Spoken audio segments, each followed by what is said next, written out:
কংগ্রেসের জোটের প্রার্থীকে জিতিয়ে দিল্লিতে পাঠান। দিল্লিতে ছেলে খেলার জায়গা নয়, এটা পাড়ার ক্লাব নয়, ওটা রাজনৈতিক বক্তৃতা দেওয়ার মঞ্চ নয়। গোটা ভারতবর্ষের মানুষ তাকিয়ে থাকে ওখানে কি কথা হচ্ছে শোনার জন্য। কিন্তু যিনি প্রার্থী, তিনি এত বছর ধরে তার শিক্ষা, তার দীক্ষা, তার মনন, তার চেতনা, তার সততা, তার ইন্টিগ্রিটি সবকিছু দিয়ে তার যোগ্যতা প্রমাণ করেছেন। এইরকম মানুষকে দিল্লিতে পাঠাবার সুযোগ পেয়ে যদি আমরা ছেড়ে দিই, তাহলে ইতিহাস আমাদের ক্ষমা করবে না। আমাদের ছেলেমেয়েদের ভবিষ্যৎ কি? আপনি যে কোনো, আবারও বলছি, রাজনীতির কথা ভুলে যান। 18, 19, 20, 21, 22 যে কোনো বয়সের ছেলেমেয়েদের সাথে কথা বলুন, তাদের স্বপ্ন কি? একটাই উত্তর, আমাদের কোনো স্বপ্ন নেই। কেন নেই? তার কারণ তাদের থেকে যারা 5-6 বছরের বড়, 8 বছরের বড়, 7 বছরের বড়, তাদের জীবনটাই অন্ধকারে ডুবে আছে। তাই তারা কি করে স্বপ্ন দেখবে? আপনি যদি চান আপনার ছেলেমেয়ের ভবিষ্যৎকে অন্ধকারে ডুবিয়ে দিতে, আপনি তৃণমূলের পাশে যাবেন, বিজেপির পাশে যাবেন।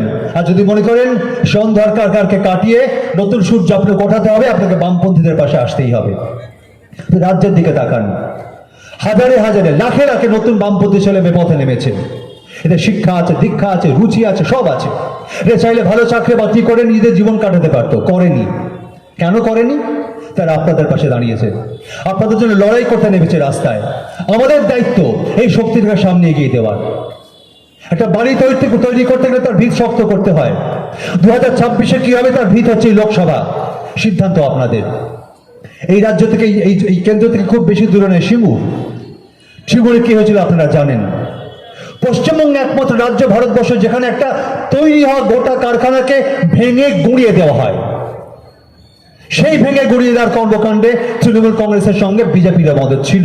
তাদের নেতা নেত্রী সেদিন পশ্চিমবঙ্গে যাওয়া আসা করতেন।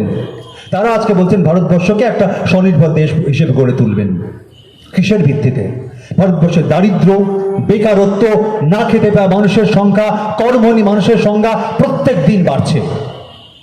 অর্থনীতির কথা গল্প শোনাচ্ছেন আমাদের। ভারতবর্ষ নাকি বিশ্বের 3য় অর্থনৈতিক শক্তি হবে। ভারতবর্ষের কটা মানুষ প্রত্যেকদিন দুবেলা খেতে পান জানেন? ভারতবর্ষের কটা মানুষ স্বাস্থ্যের সুযোগ পান জানেন? ভারতবর্ষের কটা পরিবারের ছেলে মেয়ে ঠিকমতো পড়াশোনার সুযোগ পাবেন জানেন? উত্তর নেই ওদের কাছে। উত্তর নেই বলে ওরা আমাদের সম্প্রদায় দিয়ে বিভাজন করতে চায়। দিল্লির বুক থেকে ঠিক হয় আগামী দিনে পশ্চিমবঙ্গে, ভারতবর্ষে গরিব ছেলেমেয়েরা ভালো ভালো স্কুল কলেজে পড়ার সুযোগ পাবে কিনা। দিল্লির বুক থেকে ঠিক হয় পশ্চিমবঙ্গের রাজ্যে, দেশে শিক্ষার খাতে কত টাকা খরচ হবে। দিল্লির বুক থেকে ঠিক হয় পশ্চিমবঙ্গে, গোটা রাজ্যে, গোটা দেশে 100 দিনের কাজের বদলে 200 দিনের কাজ হবে কিনা। দিল্লির বুক থেকে ঠিক হয় স্বাস্থ্যের জন্য কত টাকা খরচ করা হবে। ওটা রাজনৈতিক বক্তৃতা দেওয়ার মঞ্চ নয়। তৃণমূল কংগ্রেসের দিকে তাকান, তাদের যারা সাংসদ দিল্লির সংসদ থেকে মোটা টাকার মাইনে নেন, তাদের দিল্লিতে যাবার সময় নেই, সংসদে যাবার সময় নেই। মাননীয় মুখ্যমন্ত্রী তাদেরকে দিল্লি পাঠিয়ে